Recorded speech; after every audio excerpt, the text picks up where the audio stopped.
Well, good afternoon, everyone.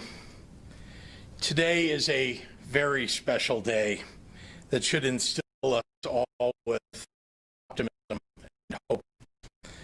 As of this morning, the first shipments of the first FDA-approved COVID-19 vaccine have arrived in Illinois. There are many scientists and researchers who deserve our admiration and thanks. But today, I want to offer my gratitude to all the truck drivers and pilots, logistics specialists, warehouse operations, and law enforcement officers who have spent the past days and weeks deploying the largest mission in a generation. In their humility, they would say they're doing their jobs. But by doing so, they're saving lives. Earlier today, I joined the Illinois Department of Public Health, the Illinois Emergency Management Agency, and the Illinois State Police teams receiving the Pfizer shipments on the ground at our strategic national stockpile warehouse. As we speak, our vaccine distribution teams are putting into action what they have prepared and drilled for over the past several weeks, carefully taking inventory of tens of thousands of vaccines, repackaging the vaccine, and preparing those packages to ship out to our hospital distribution centers tomorrow and Wednesday, the timeline requested by our partners on the ground.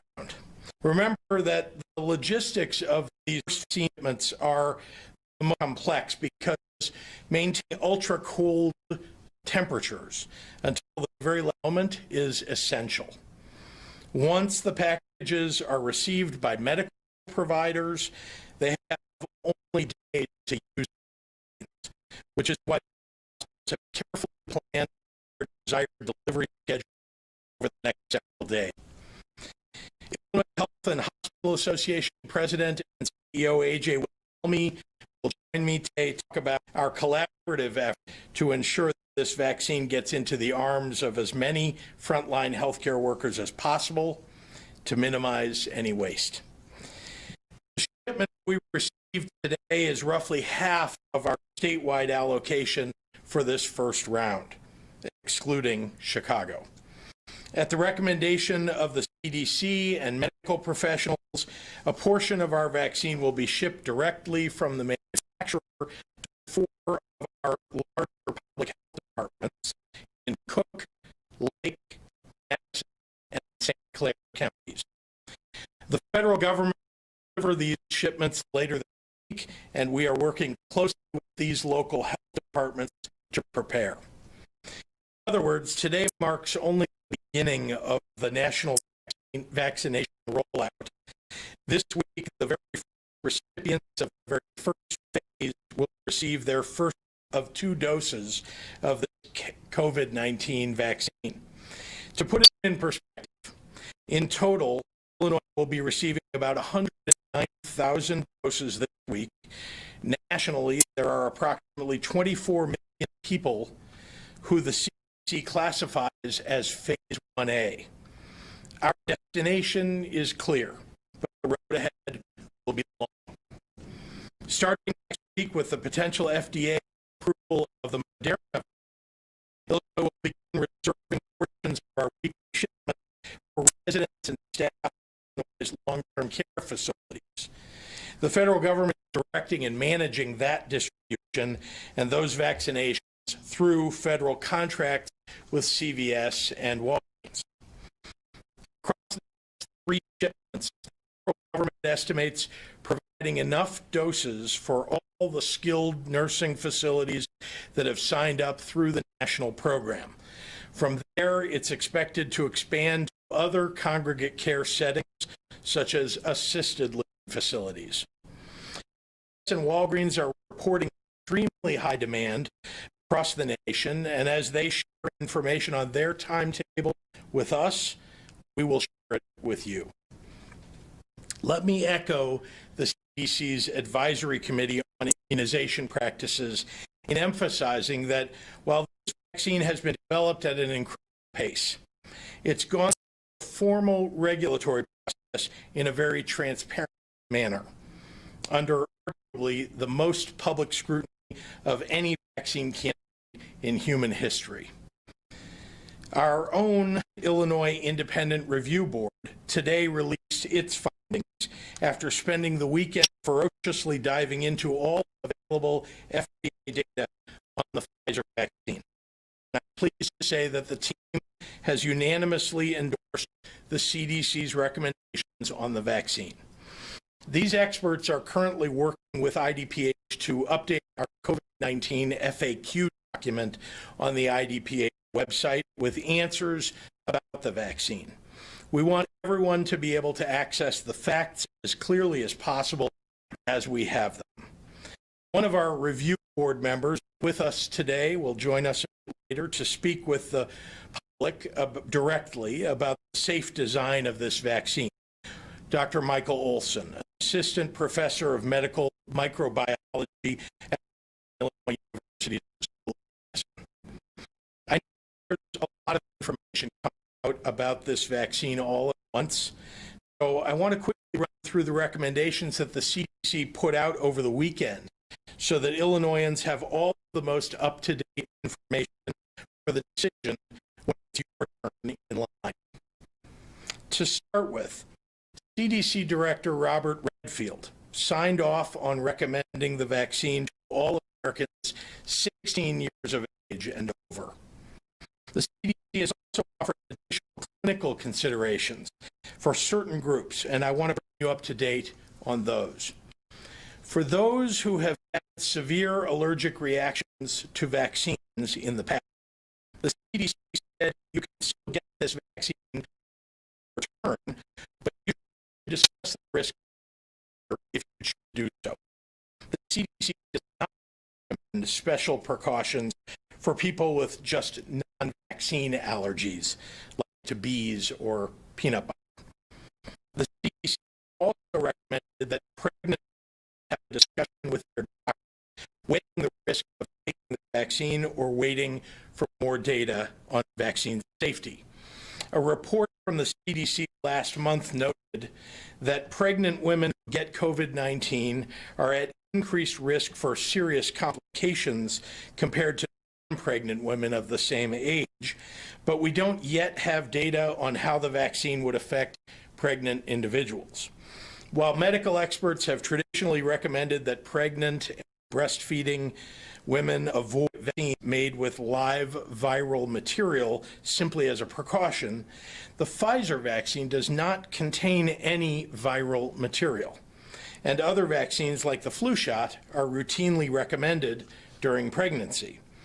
As soon as the CDC or the FDA offers additional information regarding this vaccine and pregnancy, you will hear it from me. But with the data to date, they have determined that this is a decision between a woman and a doctor. Today marks a momentous occasion, not just this year, but in American history. 11 months after scientists the world over got their hands on the sequence of the virus, we are seeing the beginning of the end of the pandemic. This is an incredible testament to our research institutions, to our scientists, to the medical professionals who worked tirelessly every day of this battle without ever knowing exactly which day would come, but holding out hope in their hearts that it would. And here we are. We all take a moment to feel that hope today. With that, I'd like to turn it over to IHA President and CEO A.J. Wilhelmi.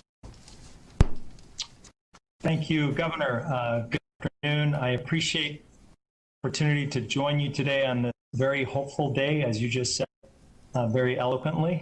Let me say how much I all appreciate your strong leadership, as well as the leadership of Director Zike and the hospital community appreciates our partnership.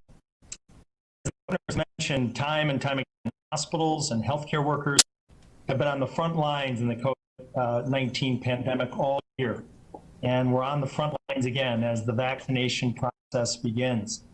The hospital community stands ready to play a major role in the vaccination process by serving distribution hubs and vaccinating at-risk healthcare workers, so they can be personally safe and also available to care for their patients. Hospitals are preparing to receive vaccines this week, as mentioned by the governor. Their teams have prepared vaccination plans, communicating and planning with our government partners and with their local health departments to be sure this complex and logistically challenging process goes as smoothly as possible. And we know this, vaccine demand will far exceed supply in the first couple of months.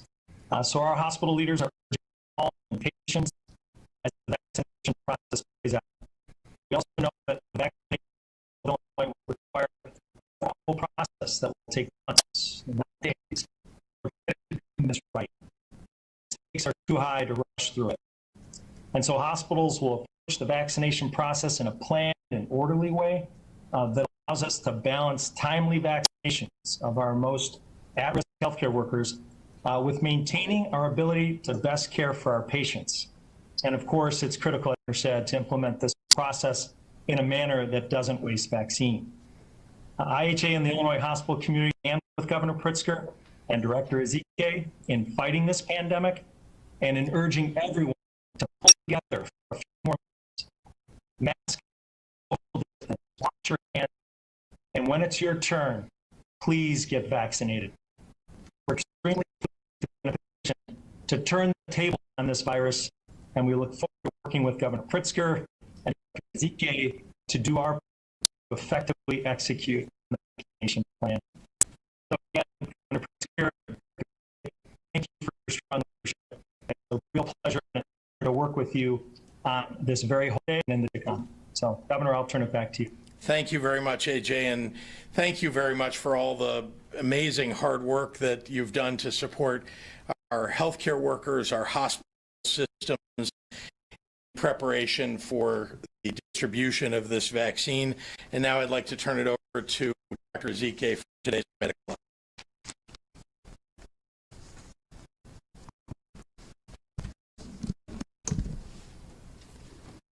Good afternoon. Today has been highly anticipated. It's the day that we start seeing vaccine delivered and distributed across the U.S. We have been waiting for this day and preparing for this day for months, and we're working with our local health departments and our hospitals to get the vaccine into the arms of those who need it most as quickly as possible. However, I want to remind people, as you've heard already this afternoon, that there is only a limited number of doses of the vaccine for right now. And so we will be following the recommendations of the advisory on immunization practices on who should be prioritized. In this round, vaccines are prioritized for individuals who are at the risk of exposure to COVID-19, workers in the health setting, and who are at the greatest risk of severe illness, and we all know that we are loved ones in the long-term care facilities. More vaccine becomes available, more individuals will be eligible to receive the vaccine. But until that time, please, again, you've heard this word, patience. Let's exercise patience and understand that there may be others who will get the vaccine before you. We continue to learn more each day about the virus, which helps us inform future vaccine administration. As more vaccine becomes available, local health departments will evaluate the makeup of their communities and will tailor their vaccination plan while following the Advisory Committee on Immunization Practice recommendations. And as more recommendations come, we will continue to urge all of our partners to follow those. I definitely look forward to the day when the vaccine is widely available to every single person in this state. Until that time, we still need to continue with our masking, avoiding crowds, watching our distance, and washing our hands. Let's work to protect and not infect those that we love and those around us. I'm also so glad to have our own Illinois Vaccination Advisory Work Group, who has been working so hard, as the governor mentioned, to review the information, to give their support for this vaccine. It's been an honor working with all the members of that group that span from academic institutions throughout the state and involve infectious disease experts, vaccinologists, virologists, immunologists, biostatisticians. Again, thank you for all of your dedicated service. Today, we are reporting 1,214 individuals who were diagnosed with COVID-19, a total of more than 86,000 cases. The last 24 hours, we unfortunately received notice of an additional 103 individuals who lost their battle with COVID, and that brings the total lives lost to more than 14,300. Overnight, 4,951 people were reported to be in the hospital with COVID-19, 1,070 in the ICU, and 621 individual ventilators. This is another milestone in terms of being under 5,000 for the first time in about 6 weeks. In the last 24 hours, more than 92,000 tests have been reported for a total of more than 11.8 million tests in Illinois. Today is a great day in our fight against COVID-19. It is the beginning of the end of this pandemic. We're not there yet. There are still many months ahead before we eventually end this pandemic, but we will get there together as soon as we can by all working together. Thank you for your support. Hola y buenas tardes a todos. Este día ha sido muy esperado. El día en que comenzamos a ver la entrega y distribución de vacunas COVID-19 aquí en Illinois. Hemos estado preparando para este día por meses. Trabajaremos con nuestros departamentos de salud y hospitales locales para poner esa vacuna en los brazos lo más rápido que posible. Sin embargo, quiero recordarle a la gente que solo hay una cantidad muy limitada de la vacuna disponible en este momento y seguimos las recomendaciones del asesor sobre inmunización general sobre a quién priorizar para la vacuna. Queremos que sean para las personas que tienen mayor exposición a COVID-19, nuestros trabajadores de salud y residentes en centros de atención de largo plazo. Hay más riesgo en un asilo de ancianos que en una casa de una persona de mayor edad. Hay trabajadores que entran y salgan todos los días y eso es más riesgo de que una persona que está en su casa. A medida que haya más vacunas disponibles, más personas serán elegibles para recibir la vacuna. Pero hasta este momento, tenga paciencia y siga practicando las mitigaciones que trabajan. Hoy informamos 7,214 casos de COVID-19 para un total de más de 856,000 casos en Illinois. Hemos recibido informes de 3 más fuertes que eleva el número de vidas perdidas en Illinois a más de 14,300. Desde anoche, 4,951 personas estaban en el hospital con COVID-19, 1,070 en la unidad de cuidados intensivos y 601 pacientes estaban con ventiladores. En las últimas 24 horas, reportado más de 92,000 pruebas para un total de más de 11,8 millones de pruebas en Illinois. Hoy es un gran día en nuestra lucha contra COVID-19, pero pasaron muchos meses antes de que ganemos la guerra. Pero no ganaremos si trabajamos juntos. Muchísimas gracias para su apoyo. Recuerden los 3 M's, usa su máscara, mantenga su distancia y lávense las manos. And now I'll turn it over to Governor Pritzker. Sorry, we have one more guest. So first, thank you, Dr. Zike, And last but not least, I'd like to introduce a distinguished member of our state's vaccine review board. So joining us from Southern University's School of Medicine, Dr. Michael Olson.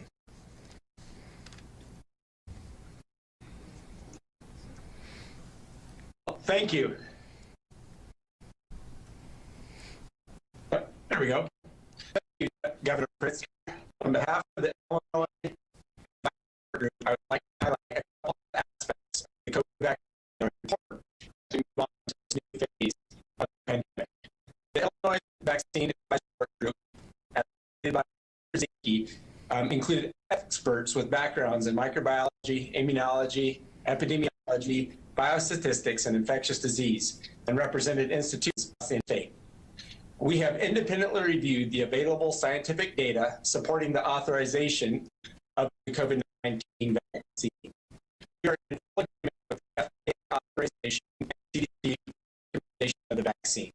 This dose vaccine passed a rigorous study involving over 30,000 volunteers, demonstrating 95% efficacy in preventing severe COVID-19 infection, all the while maintaining an excellent safety profile. The trials involve people from various ages, races and ethnicity, weight, and various medical conditions. Given the current available scientific information, the group believes that COVID-19 vaccination will prevent COVID-19 infection in people across the entire state of Illinois, including Black and Latinx populations that have been disproportionately affected by COVID-19. The COVID-19 vaccine is a key step to protecting the people of Illinois and stopping the pandemic. And the Illinois Advisory Work Group recommends that eligible persons receive the COVID-19 vaccine and it becomes available in their turn. The team worked together to try to distill a lot of information and knowledge into that FAQ that's available on the FDA website, not FDA, IDPH, get my acronym straight here, on the IDPH website, and it will have information about what you can expect when you get a shot or when you get the vaccination. Typically, local side effects were mild for redness in the arm, and that your other side effects that were more systemic involved fatigue and headache. And those are most common in the younger subset of the population that was vaccinated, and then were a little bit stronger upon receiving the second dose. So not everybody is going to have a reaction like that. It was for headache and fatigue, it was 51 and 39% in the highest bracket of those experiencing the symptom. That's your body saying that I need to respond to this and have an immune response. So one could view that as something positive taking place. Pain in the injection site was not terribly frequent, and like I said, older patients had less severe reactions or side effects than younger. Long-term side effects are unknown at the time, given the length of time that it is available to study the vaccine. The report was very careful to state that we have watched this for 2 months post second vaccination, and so the data at this point in time reflects what is currently known, and that was the questions that were designed to be asked. It is often asked why a vaccine like this could be developed so quickly, and there's a lot of factors that come into play here.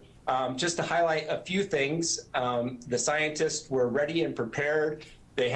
There were people already working on mRNA vaccines, the type of this vaccine that is being used, and it was showing good results in flu studies and other studies as well. But then there became a large need and demand, an influx of money. They're able to use trial sites that were already existing, and last but not least, there were volunteers and a pandemic going on. So to gain statistical significance, one needs to have people who took out the placebo come down with COVID-19 at a higher rate than those who received the vaccination. And when there's a lot of disease burden going on, you're able to assess that. So that was kind of a bonus, but an unfortunate consequence of the vaccine or of the pandemic. So a question we often get is that will you get the vaccine? And as an advisory committee or as a work group, we would say, yes, we will, and we will get that when it's our turn. As Governor Pritzker also pointed out, there is not the ability for you to come down with COVID receiving the vaccine or for you to pass COVID on to anybody else due to the vaccine. This vaccine only provides a very small subset or small piece of one protein, just part of the virus. And so as your body responds to it, there's no way for a new virus to form, there's no way for that to be passed on. So a lot of safety concerns that people have are answered on this FAQ, and some of them, another one would be, it's going to be a yearly shot like the flu. Now, we don't know how long the infection is going to be, at least 2 months and likely longer. But there's a lot of differences between the flu and coronavirus at a genetic level that explain some of those differences. And the trial is ongoing. They will be monitoring people that were enrolled for the next couple of years. And at a later point in time, they'll be able to advise on how frequently, if at all, more vaccines are needed. That's just some of the highlights. There's more on the FAQ. And so I thank you for your time, and I'll pass it back to Governor Pritzker, and he'll be taking questions.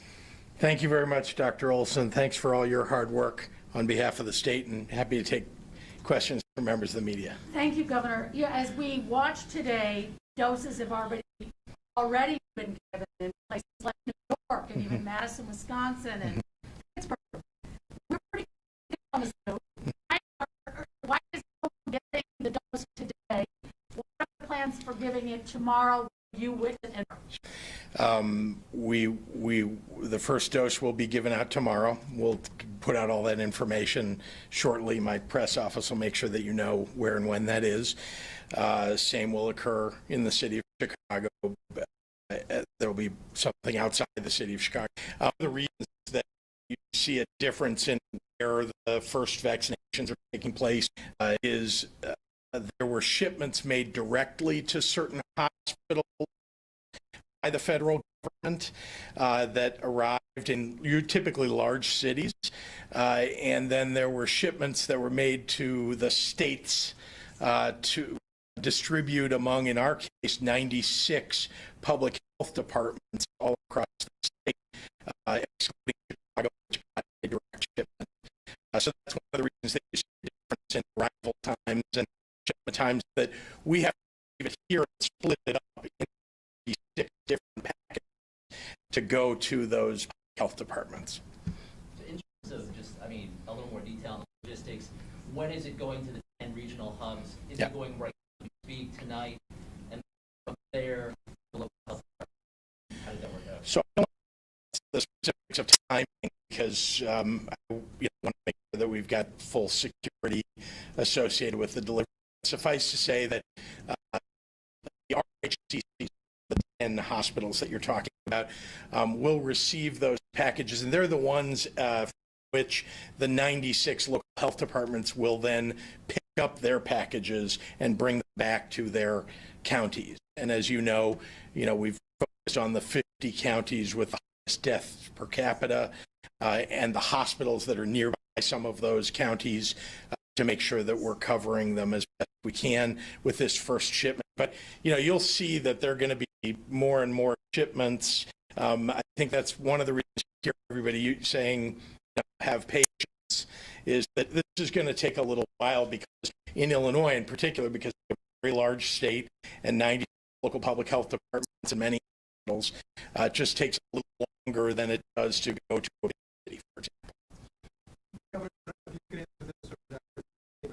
Are the hospitals being advised to stagger the number of making right away, so that if there are any kind of reactions, low grade fevers, that would cause people to need to stay home for a day, so they don't vaccinate them all right, and then we have problems?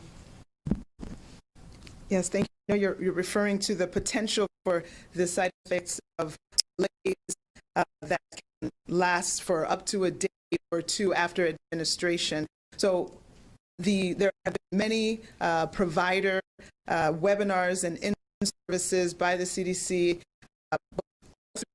and today to go over that, and just to remind people who have been made aware of that you have to think about the potential for those side effects. So maybe you wouldn't take everybody on your COVID floor and do all at that same time, in case you have a significant number of people that do need to take a day off, that you wouldn't be without a workforce. That calculation has been done. I'm appreciating that has been done by the hospital in terms of deciding who's getting the vaccine on day one, who would get it on day two, making sure that you spread it out between many different units just to protect the workforce for the patients that are in the hospital that continue to need their care while the staff is being immunized. And why the 4 counties plus the city of Chicago getting their own separate shipment from the... I can take that. It's just Yeah, we actually were advised that this would be advantageous, and I think in particular because they were concerned about, some would all the shipments arrive in totally intact and so on. But also those particular counties have the ability to put the vaccines into ultra cold storage. Will there be a state or county-wide registry, and how will that work? There is a registry. I'll let doctors describe that. so state immunization registry.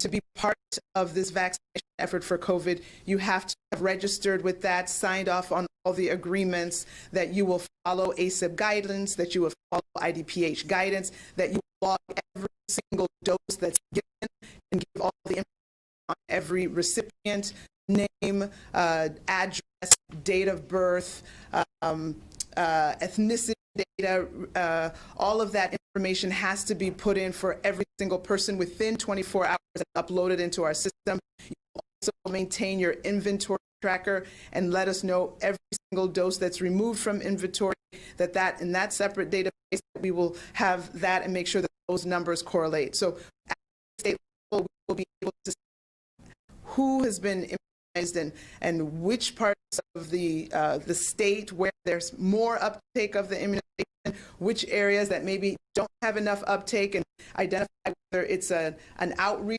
issue where we need to go and do more education because people are not sure about this vaccine, or if there are not enough providers in that area to provide vaccine, then we will know for future allocations where to now push further distributions of this vaccine. Are you anticipating weekly shipments of the Pfizer vaccine specifically, or when you talk about next week, the week after, Moderna, or some combination of both? Because there's some question as to whether, this week is Pfizer, then we wait a few more weeks for more Pfizer. Right. No, obviously there is no other FDA authorized vaccine to distribute for this week. So if there is another vaccine, know that there's going to be deliberation by the FDA or another potential EU for the Moderna vaccine. So if that is approved in subsequent weeks, then we might have the Moderna vaccine as well, and then any other vaccines that get approved, get authorized, could then be added. So again, every week we expect to get certain allocations of all the available vaccines. So if next week, if we're dealing with vaccines, there may be 2 vaccines that we could be receiving specific amounts of. But specifically, Pfizer has committed to next week, the week after. Yeah, we will know it for sure when we see it. The number that we're sure of is the number that we got for the week, and so we'll be waiting to get additional information as it gets closer. We'll know what the confirmed numbers are. You don't know when you're getting the second half. You mentioned today we got the first half of Illinois' shipment. Is the second half in a couple of days or next week, or this week? Sorry, later this week we will be receiving the remainder of our allocation. Is that the 4 counties plus? That's also separate to state. Chicago is receiving it separately and should have been today or tomorrow. It's my understanding, is that correct? And then the other counties are receiving theirs.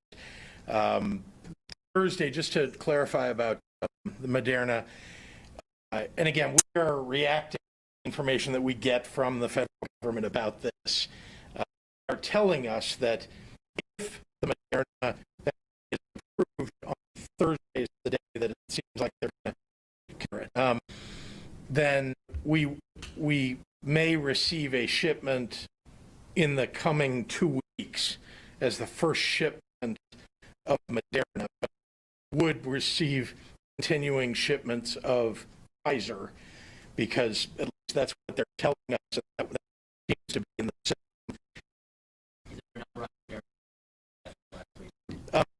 They've not confirmed that number. If we could just follow up, we saw the video of you launching the vaccine, get unpacked and stored and all that.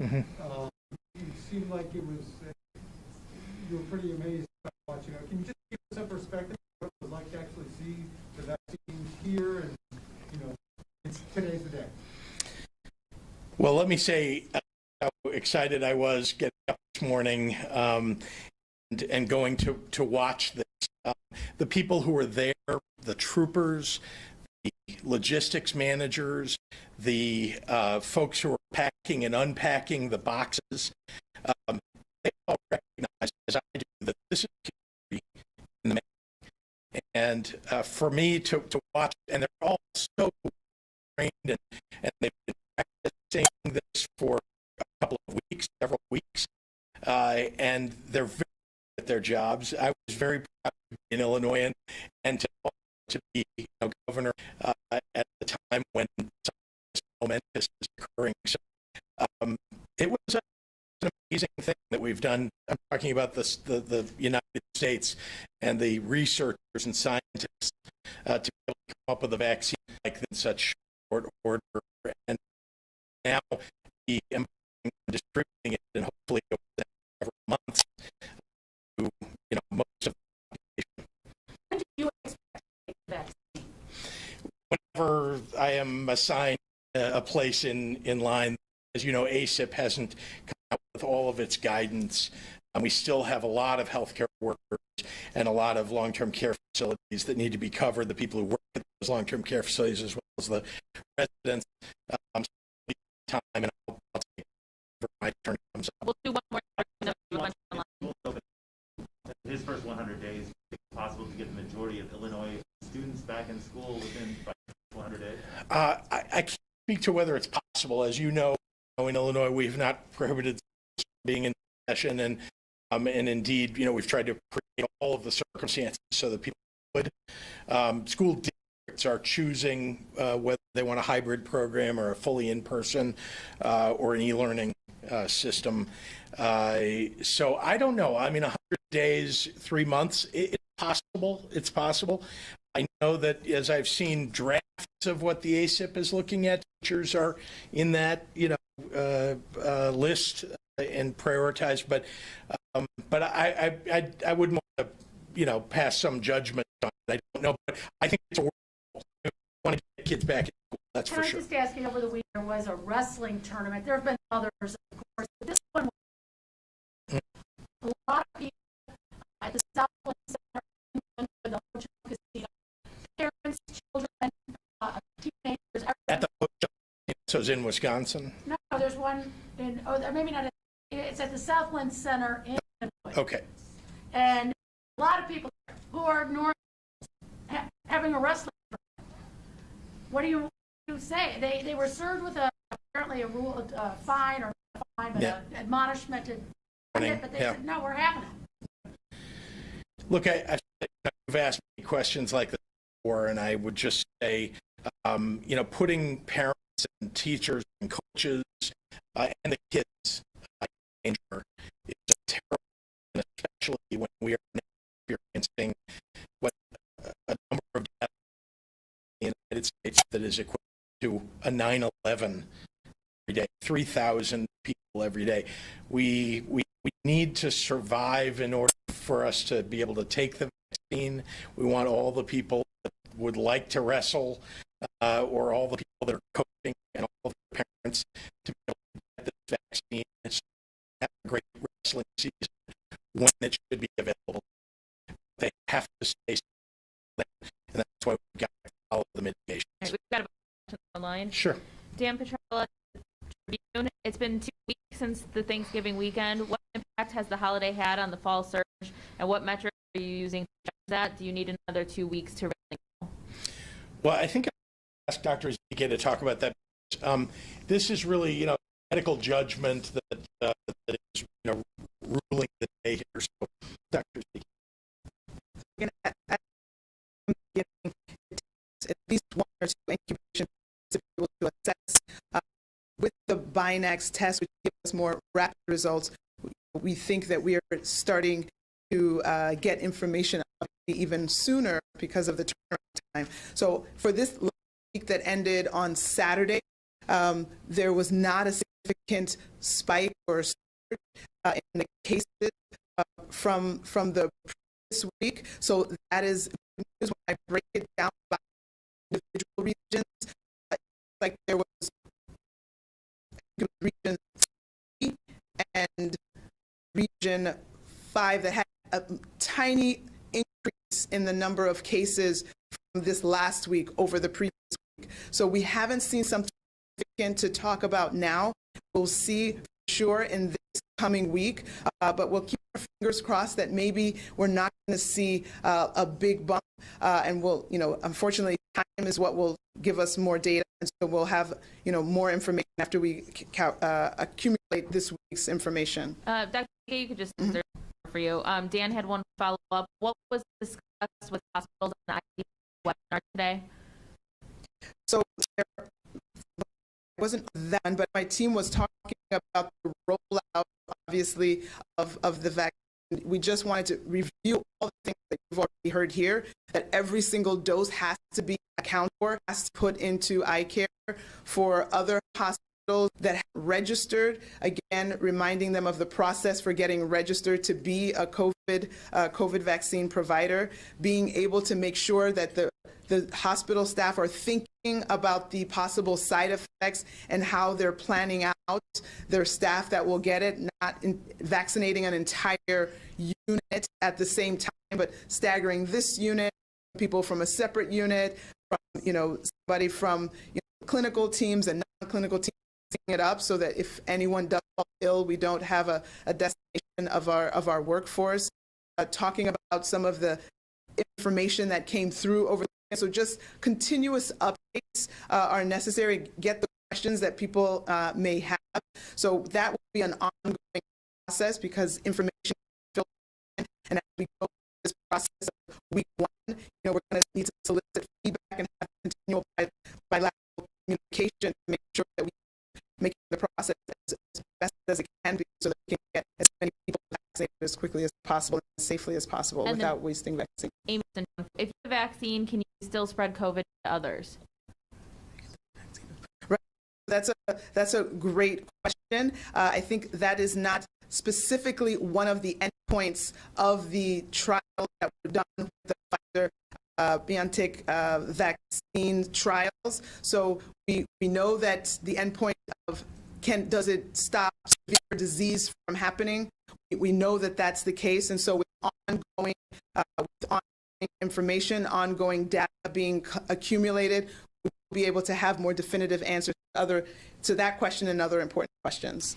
Hannah Mizell, can you provide an update for the voluntary reallocation of vaccine doses from the small counties on the fee without hospitals to the regional medical? Is there a of the counties giving up their vaccine doses? Sure, we can get that list out in terms of who are the initial hospitals that will be receiving allocations to start with the vaccination process this week. And then Kelly Bauer at Block Club. We've seen more than 100 people dead daily for a week now. Roughly what percentage of deaths reported per day are delayed? And in general, how long are reports of death delayed? Well, yeah. Okay, I mean, I can give you an answer. It is very different. We're getting the deaths from all of the counties of the state, right? There are different processes in different areas. Some will be given to us by coroners going through our vital records database. Some are coming in through. So there are multiple inputs that are aggregated. Sometimes there's a process where the notifying physician has to send out then it has to go to a coroner. There are multiple protocols that may happen at the hospital, at the morgue, before it comes to IPH. So often, what we are reporting is what we have received in the last 24 hours. But does that mean that those happened before? Usually all of those processes that I described did not happen in 12 hours or 24 hours. But every day we share the net we've gotten for the last 24 hours. We know that there are certain situations where maybe there's someone not working on Sunday, so that information wouldn't get transferred on Sunday, but then would get transferred on Monday. So there could be lags. Sometimes the county might have the information sooner than us, because within the county, the coroner might call the public health department to share information. So again, there is some lag built into that. We don't necessarily get it the day before, but as soon as we get it, reporting information we have in the last 24 hours through these various channels. Jake Griffin at the Daily Herald, this is for you, Dr. Zika, as well. Who should people contact to get in line for a vaccination once pharmacy chains are involved? How will people be able to prove that they're eligible for priority vaccination? Right, so that's a very good question, and I can't wait to get to that point where there's many more people who are eligible to get the vaccine. So a lot of information still to come. We're still waiting for the CDC's advisory committee on immunization practices to give more detailed guidance on who exactly is in that next group. Right now, we know that maybe critical infrastructure, people over 65 with multiple medical conditions. So getting clear instructions on who that next group is, as soon as we have that information, we can the public, and then we will on an ongoing basis let you know how we're doing with the group we're doing now, which is the individuals in the long-term care settings and the workers in the healthcare settings. So as we finish with that, then we will let you know who is in that next group, that we're starting that group. In some situations, it will be providers who will be able to make some of those determinations. It might be where you will use your badge to certify that you're in this critical infrastructure work. It could be your badge that could tell us, the kind of work you do, that you work with waste and sanitation and keeping our communities clean, that you're an educator, et cetera. So again, as we get there, and we can't wait to we know that this current stage we're in is going to take quite a bit of time, and we'll get you plenty of information before we get to the subsequent phases. Shruti at Bloomberg, Republican leaders in Congress are questioning the need for aid to state and local governments, given that revenue for states, including Illinois, has held up better than expected. Can you respond? Sure. Well, Republican leaders have for quite some time been supporting local governments, state governments. So any excuse they can come up with, those folks. But there are many other Republicans, I might add, that have worked with Democrats to craft a solution for local governments and state governments. So I'm hopeful for that. And I do think it's going to be necessary when you think about all the challenges of all the states all across the United States. It will be necessary for the federal government to do something for state and local government. Oliviana at when will Central get vaccines, and will just doctors and nurses get the first treatment, or also general hospital staff? Doctors, nurses, and general hospital staff will all get the vaccine. Okay. Matt Roy will be our last question from WICS. The first doses of the vaccine will be healthcare long-term care facilities, but what about IDOC and correctional officers? There have been 2,900 COs infected thus far due to close proximity to IDOC facilities between them and the inmates. Have you given thought to IDOC workers and the vaccine first wave too? If not, when will they be on the list of recipients? Well, once again, the ACIP, this is the CDC's committee that has come up with these recommendations, is scheduled and expected to come out with the recommendations regarding first responders, and we include corrections officers among first responders, and then recommendations about people who are detained in jail or in prison. All right. Thanks, everyone. Thank you.